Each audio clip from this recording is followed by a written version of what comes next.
Every healing journey has moments that change everything. It might be an unexpected conversation, a therapist who just finally sees you, or a stranger whose words land like medicine. I've had them all, and I've learned that healing isn't a straight path. It's a web of people, places, and experiences that shape who we become. In this series, I'll be sharing stories from my own life, reflections from clients, and real experiences that have taught me what true healing looks like. Along the way, I'll introduce you to some of the people who've helped me enormously. People like osteopaths, somatic healers, friends, family, and even those who crossed my path by chance. My hope is that by hearing some of these stories, you'll begin to trust your own healing process and perhaps open yourself to the possibility and the unexpected ways that the universe sends you support.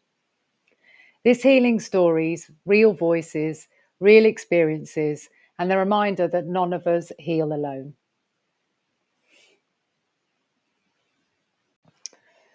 So I ought to introduce myself properly. My name's Jenny. I'm a nurse, an integrative health practitioner, and also a medical astrologer.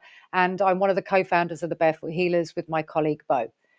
You can find out a bit more about the Barefoot Healers in the description below. We offer personal services and we also offer different courses as well, especially if people want to turn their healing journey into a career and become a holistic health coach. So, the reason why I've decided to do a video today is part because of astrological inspiration, but also because since the last eclipse, the lunar eclipse, I've not been feeling so great myself. And I've been feeling quite stuck in terms of career or stuck in what my life's purpose is here to do. And if you look back, if you're interested, you can look back and you can see on a previous video how I explain my physical health journey, like what happened to me along the way, which included things like a reaction to an antibiotic for a simple urine infection, SIBO, mold exposure, PTSD, very stressful time that lasted a very long period, immune health disruption, thyroid problems, irritable bowel syndrome that I've had for years. And I've spent a long time trying to get to grips of my own health and also kind of my life's purpose as well. So I don't know if everybody's been feeling this, but the last few weeks have been a bit funky. I think they've been, people have been very deeply in their subconscious trying to clear blockages and try and understand where their path leads them next. And especially this weekend was quite kind of funky too. Where we had a Venus and Saturn opposition, where we had the feminine, harmonious planet of beauty was being opposed by Saturn, the Lord of Time, Kronos, something that can sometimes restrict us, but also represents the masculine as well.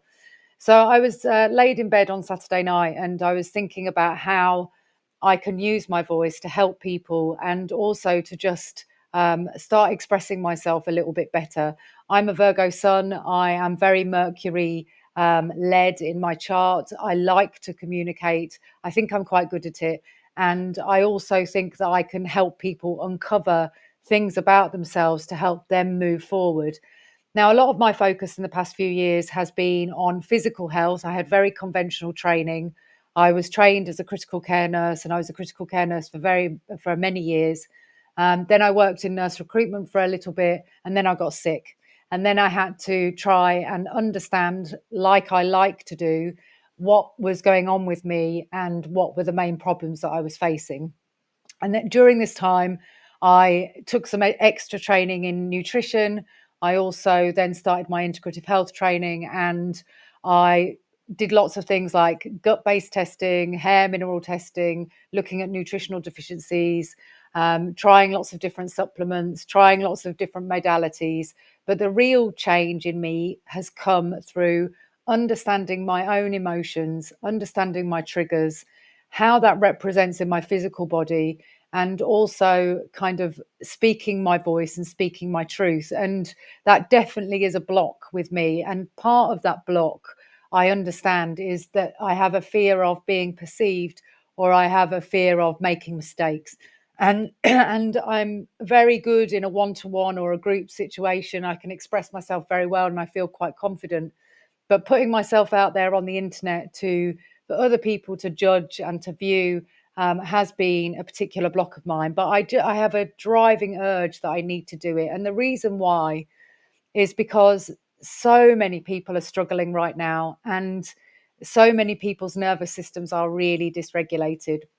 Now, there are hundreds and thousands of different practitioners that you can go, and I have some that I will mention along the way that have helped me in terms of my understanding and my process, to learn about things like epigenetics, to learn about mineral balancing, detox pathways, treating SIBO, treating gut health problems. There are lots of very good practitioners out there that are teaching, and I can teach too. I do teach, but what I end up doing is I end up spending a lot of time making PowerPoint presentations to record it and then to think, oh, that's not good enough. I need to go back and do it again. And then therefore I end up procrastinating for a very long time, and I don't end up getting anything done like that. So this is a desire to move forward and to start speaking my truth, but also sharing along the way people that have helped me. And I feel like some of this might also help a bit of my ancestral trauma, and healing patterns throughout my family too, and also hopefully some friends and strangers as well. So, where I want to start today is just to go back a bit about talking about the weekend and also the weeks leading up to the weekend. And I felt very tired. My boys had an illness. I don't really know what it was, but they had a high temperature and they weren't feeling very well. And all three of the men in my house burnt up really quickly. They got a fever. They broke their fever. They didn't have anything for it, just some herbal support. Um, but I didn't get a fever, and I don't naturally. I'm not a person that burns up a fever very easily. So I was left feeling pretty rubbish for about 2 or 3 weeks. And during that time, I had a few incidents that happened to me that shook me a little bit and trying to help me understand what's going on. So, generally, physically, I'm pretty fit, and I've worked through a lot of my own health problems. I have entered perimenopause, and that's kind of flipped things on their head a little bit, and also brought up quite a lot of wounds that I'm having to deal with again. So at the end of this not feeling very well, I had a bit of a kind of, I would only describe as a bit of a meltdown, where I felt like I can't cope, that I was feeling so tired and so exhausted and just not being able to do what I needed to do. I was able to still see clients. I was able to still send the odd email, but I wasn't being very proactive. And I actually don't feel like I've been that proactive for quite a while. But I do know that now, if anybody likes astrology, that I'm a Scorpio rising. So Mars has just entered my first house. I was hoping when it entered, it would give me a big boost of motivation. But actually, what it did is it just seemed to inflame a lot of things at the beginning. And now started to feel like, okay, I have this energy that I can kind of move forward with. And I was thinking about in which ways can I start to use my voice? It's like I could do lots of teaching on lots of different things, but there are already lots of people doing that. And what's unique, I think, about the services that we provide is that we come across people that have a really good ability to be healers themselves, but they need healing first. And I hear those stories. And actually, one of my old students, who I'm still in quite good contact with, had said that he'd been on a shamanic journey with me. He started to look at shamanics, and he was doing some journeying. And what came up with it was that I had a block. And that block, I think, is to do with communication, and this fear of being seen and being perceived and getting things perfect. And, I did spend a bit of time this morning trying to find the right position in my house where the light is good. I've got pretty shitty microphone. I really ought to get a new microphone, and my computer's pretty basic too. So I just want to also prove that you don't need to have everything perfect before you start off. And that's really a message to myself. So, there are, throughout my life and throughout my journey, I can identify some very clear sets of people, or therapists, or people that I've met along the way, family or friends, that have really supported me and helped me see a different way of looking at life, or a different way of looking at things. And I don't know how many people I've cared for over the years, but it's in the thousands. And in terms of the work that I do now and the process that I follow, I think that I'm good at helping people understand their own blockages, but my own blockages are a little bit more difficult to kind of uncover, particularly because I know that for many years I put other people's problems above my own, and I realize that that is partly a protective mechanism because while I'm dealing with other people's problems, I'm not dealing with my own kind of issues or my own problems or my own blocks or my own wounds. So today I just wanted to very quickly introduce the series. I haven't really planned anything. I haven't decided who I'm going to ask on to come and talk to me about things. But the most logical place to start would be with my colleague Bo. And I live in Portugal. I've been living here for 14 years. Actually, it was my anniversary yesterday of living here for 14 years. And in 2017, I made the biggest decision of my life, and I moved next door. Happened to move next door to Bo. Now I'd seen Bo, and we had some mutual friends, but I didn't actually really know her. I talked to her briefly a couple of times, and I happened to move next door to her. And I lived there for 18 months. And that 18 months was like a little cocoon of living in a little house with my kids and trying to rebuild myself again. And we became friends. And Bo is a Reiki master. And she also really likes divination tools like tarot and things like that, aromatherapy, crystals, all of those things. And one day she said to me, do you want to have some Reiki? And I'd had Reiki many years ago with a nursing sister that I used to work with, and she wasn't a particularly very nice person. She liked me, and we had a good relationship, but she was quite a cold person. And she said to me, "Do you want some Reiki?" She never explained what it was, and she did what she did, and I didn't really kind of feel any difference. But it was totally different when I had that experience with Bo. And it definitely encouraged a clearing in me, and also helped me balance my energetic centers without a shadow of a doubt. So then I had my attunements, and then I did my own Reiki 1 and Reiki 2, and I've been using that with some clients. It's not really something that I do a lot, but if somebody asks for it locally, then I will do it. And there's been some clients that I've suggested it to, and also some clients that I've forwarded onto Bo as well. And then when 2020 happened, and everything was locked down and things were all a bit crazy, Bo and I kept each other sane by walking my dogs around the local area. We're very lucky to live in a beautiful area in Portugal, and just talk and try and understand what was going on, try and help each other, and also try and give each other a bit of motivation and positivity into kind of our own journeys. So during that period, Bo has advanced a lot as well. She's taken more courses, she's developing her voice, and she's working that way. And then we came together to form the Barefoot Healers. And the reason why we came together to form the Barefoot Healers and why it's called the Barefoot Healers is because we know that there's so many people that need help, and there's so many people that are lost and they're not really sure where to start or where to go or how to even begin to start to heal the hell that we've been experiencing for many, many, many, many generations. And I think a big part of this is, one, people don't recognize their own emotions. And two, we've become very good at blocking our own emotions because they're painful. And I've said this several times before, that as a society, we've got comfortable with being comfortable. We can't be uncomfortable. Everything is convenience. Everything is to make our lives easier. But in a sense, all of those things are actually making life more difficult because we have so many distractions. We're so fractured and fragmented, and we've been born into a Western society that values doing conventional things, conventional roles, paying into the system, and being kind of a perfect slave, really.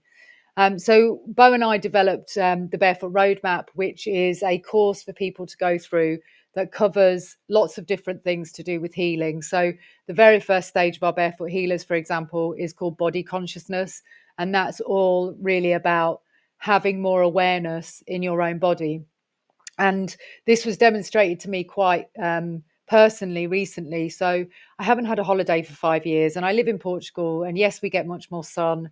I have beaches nearby, but I still work and I still have children and I still have responsibilities. So actually being able to access that and use that as much as I'd like to can be quite difficult. So I haven't had a holiday for 5 years. And my mum said, let's go to Forteventura for 9 days. So I went off to Forteventura for 9 days with my boys. I didn't work very much. I worked quite little, and I felt amazing. The first couple of days were quite difficult to get into the swing of just like relaxing and being with my mum and being with the boys and being in the sunshine and in a completely different environment. And as I went through the 9, 10 days, I felt my body starting to relax. So I hold a lot of tension in my shoulders, and I definitely hold a lot of tension in my jaw as well. And but as soon as I landed back in Portuguese soil, there was a medical emergency on the bus just as we got off the plane, which I had to deal with. And usually those bus transfers are pretty quick. They're like a couple of minutes, but for some reason this bus transfer was half an hour. So I was there with a man who had extreme shortness of breath. Turned out that he had COPD. He was a heavy smoker, and he had got off the plane, and then he'd started to have an acute episode of shortness of breath, and nobody helped me. Like, I asked for help. When we got to the terminal building, I asked there if they could put him in a wheelchair and take him to his connecting flight because he was getting a connecting flight. And the guy he didn't just have two heavy bags with him, he also had a dog in a carry on. Um, and he was really struggling to breathe and to move.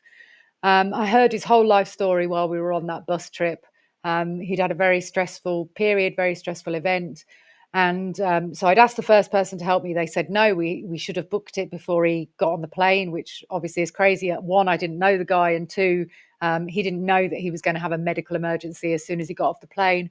And then I tried again to see if somebody else could help me further down the line. And they said the same thing. They said, take him to the pharmacy, which wasn't going to do anything. So the guy only had like an hour and 20 minutes to catch his flight. I helped him go to the bathroom, took care of his dog while he went off, and then I found him a wheelchair to put his dog in, because his dog was quite heavy, and his bags on, so that he could wheel the wheelchair through to his connecting flight to get his next flight to Canada. And the guy went off. We didn't get phone numbers, we didn't exchange anything, and I have no idea what happened to that guy. But at the same time, I was stressing a little bit because my partner was waiting outside. We were already an hour delayed. And I was stressing that we had to get through the airport quickly. And as soon as I got into that car, I could feel the tension in my shoulders again. And I think that tension was this feeling that, why won't anybody help? It's like, why am I the only one that will help this person when he clearly needs help? And I started to think a lot about community and about how we are, as a society, so self absorbed that we either are afraid to put ourselves out there to help other people, or we just don't want to do it. And I don't know where I'm going really with this, but the idea of wanting to share these kind of stories and explain and talk about these incidents that happen, but also people that have evolved in my own life, and their experience and their knowledge and their observations as well, I think are super valuable. Um, so that was that. And then ever since then, really, since I got back off holiday, that tension and that feeling has just been building again inside me. So I've really understood that I have to start to assert more boundaries about what I'm willing to give to other people, and what I'm allowing them to kind of, who and how I'm going to give my energy to them.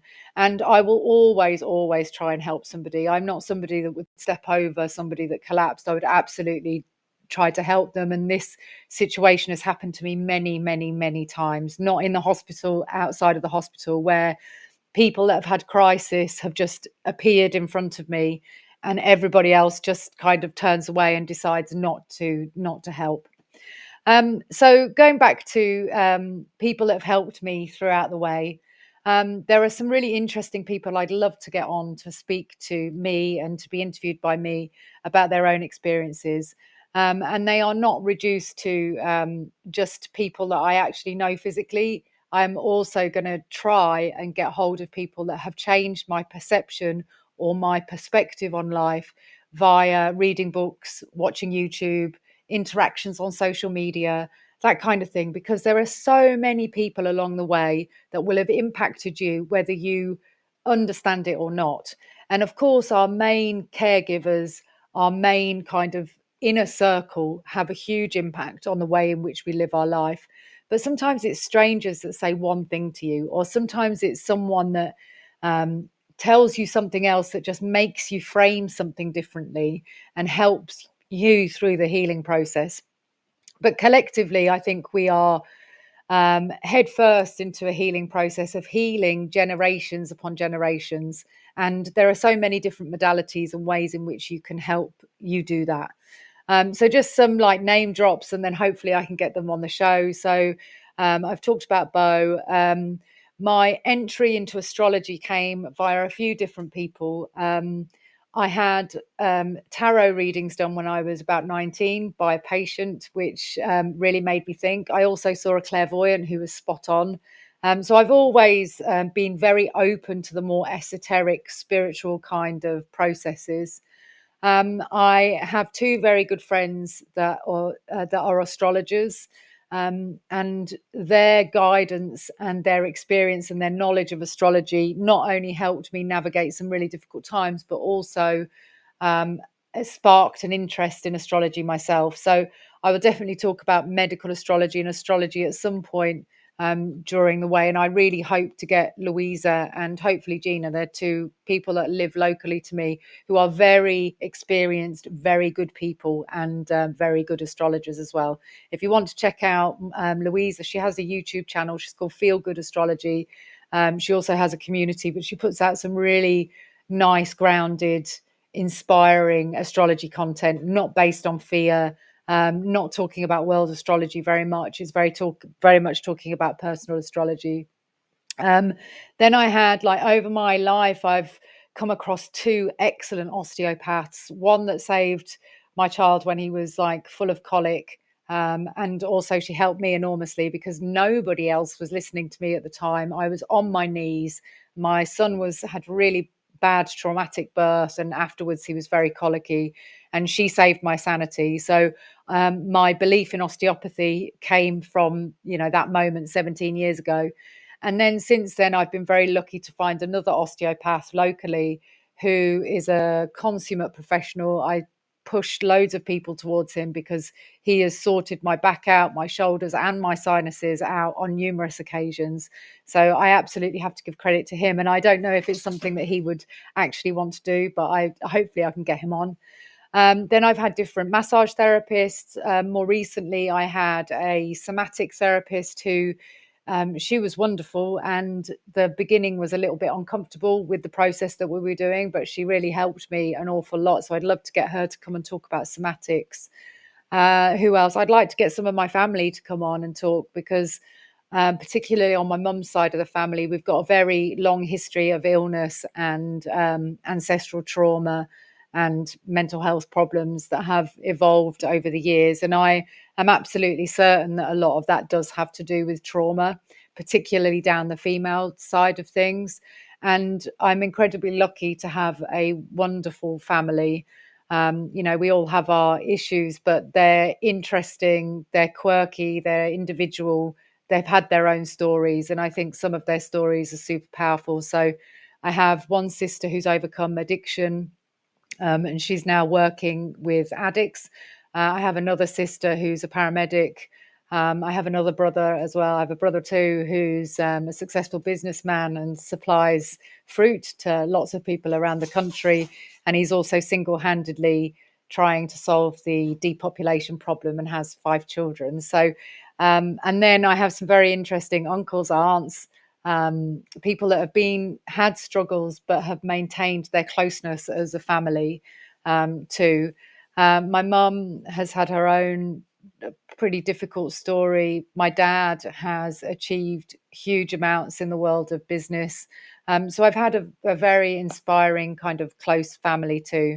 And then there are friends as well along the way, that people that I met that became friends, that saw me as an individual, that saw my value, that supported me in very difficult times, that would sit on the phone with me for 2 hours while I was bawling my eyes out about the breakdown of a relationship, or, something else that's happened. And all of these people have supported me, have helped me, and have made it possible for me to be doing what I'm doing right now. And I know for sure that I was meant to go through the struggles and the difficulties and the challenges that I had, and even continue to still have, because I don't think that this healing journey is ever really over, because more and more things happen over time. You have bereavements, you have loss, you have financial issues, physical health problems. All of these things are challenges that kind of raise things back up again. So this whole sense of this, hopefully, this series is also to show you how people can have the biggest breakthroughs after the biggest breakdowns. And that sometimes that period of breaking down, as painful as it might be, is actually the start of a very beautiful new beginning. And to have somebody to hold your hand through that and reassure you through that and say, look, I know this is difficult right now. And I know that you're having to deal with this, but this has to be dealt with face on. You can't bury it anymore. We can't bury our feelings. We have buried so much for so many generations that it's making us sick. And this is not just me saying this is kind of like a spiritual thing. It's actually in science. They know that generations passes down epigenetically through the family line, and the exposures to certain chemicals or environments, or, for example, they know that people that survived the Holocaust, that effect of going through that period of starvation and being,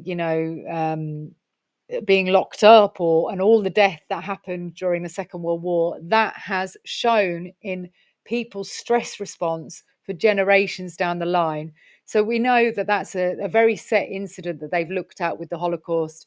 But it happens in all different families. Now, I don't know why I'm using this as a speaker, because it's actually my earpod, but it actually feels quite comforting.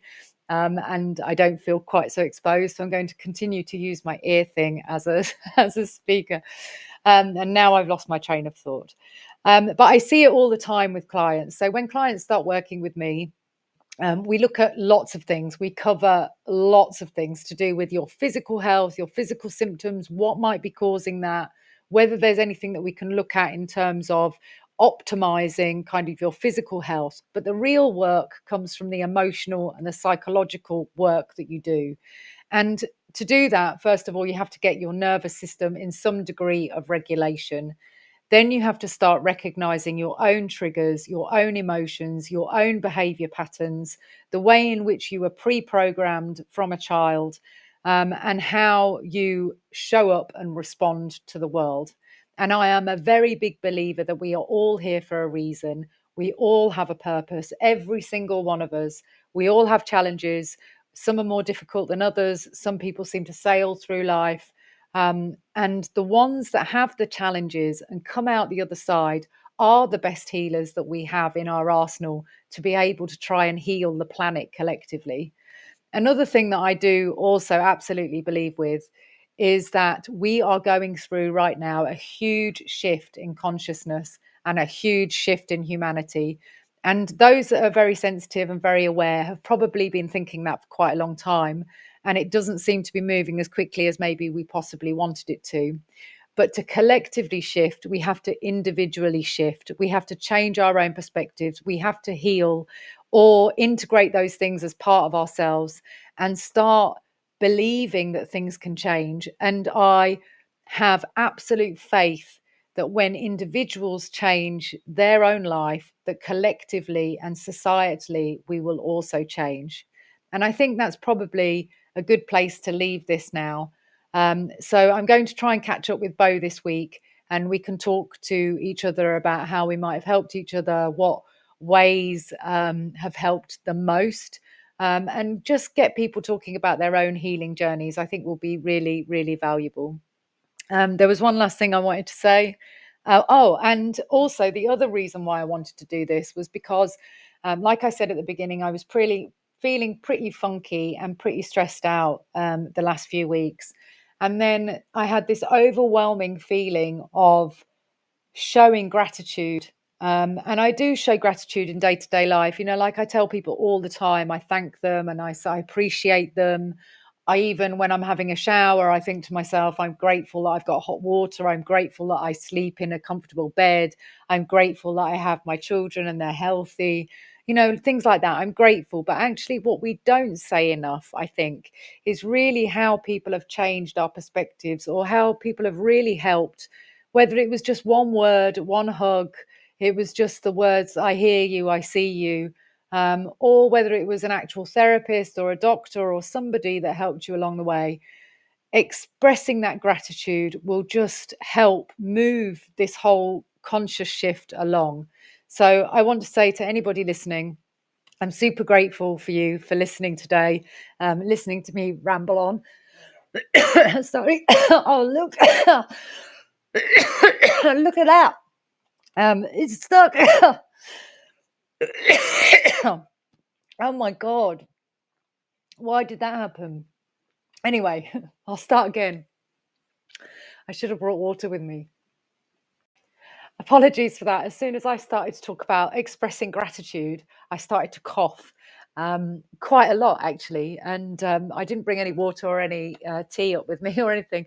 I was going to cut that out. I'll probably leave it in because I think it's a example of how sometimes we can get signs about where we might have to kind of change or adjust things, and the ways in which that we can actually express ourselves. So in terms of astrology, my seventh house, which is all to do with relationships, is in Taurus, which represents the throat and also the thyroid and also communication. And my moon is in Taurus. So I do like to express myself, but I also sometimes find it quite difficult. And the shamanic guy that I was talking about earlier, who was one of my students, he definitely said that there was a blockage in my throat and in my voice. So maybe doing this video has helped me clear that blockage, and I hope to continue to do so. And I'm not particularly shy, but I am quite self-conscious in some ways. So if you've listened this far, I want to thank you, and I want to express my gratitude for taking the time to listen to me rambling on. And I also just want to express my gratitude to anybody that's ever supported me throughout my life, throughout my journey. And also thank you to anybody that comes into my life. I am extremely grateful. I have some very good people in my circle, and yeah, I couldn't have done this without them. So please like, share, and subscribe for more healing stories, and more rawness and more authenticity. And hopefully something resonates with you. There's a very nice saying that one of my favorite tarot readers uses, which is take what resonates, leave what doesn't. So please do that. And if you want to continue, then please hit the subscribe button below. So thank you so much. And I hope to be back soon.